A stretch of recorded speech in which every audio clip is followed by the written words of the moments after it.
Hello friends. तो आज का मेरा विषय है कि जब हम किसी के लिए प्रार्थना करते हैं या हम अपने लिए ही प्रार्थना करते हैं तो हम जाने और अनजाने में कुछ ऐसे शब्दों का इस्तेमाल कर लेते हैं जो कि हमें नहीं करना चाहिए।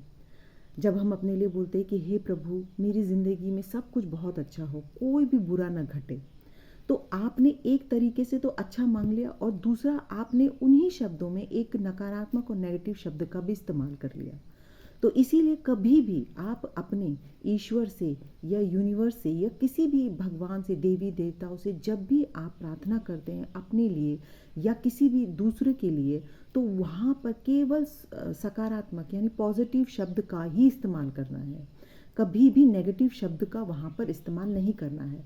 जब भी हम कभी नेगेटिव शब्द का इस्तेमाल करते हैं तो वो प्रार्थना जो है वो वहीं पर ही ख़त्म हो जाती है। यानी वो प्रार्थना जो है वो हमारे ईश्वर तक नहीं पहुंच पाती है, और पहुंचती भी है तो वो नेगेटिव चीज़ें भी साथ लेकर के आती है। इसीलिए कभी भी प्रार्थना करें तो उसमें केवल आपके शब्द जो है वो बिल्कुल पॉजिटिव होने चाहिए। जैसे कि हे ईश्वर, मेरी ज़िंदगी में हमेशा अच्छा घटित हो।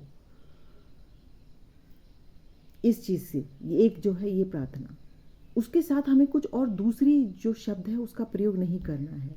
तो इसीलिए कभी भी आप प्रार्थना करें अपने लिए, अपने प्रियजनों के लिए, या कभी भी आप उनको आशीर्वाद दें तो हमेशा सकारात्मक शब्द का ही इस्तेमाल करें।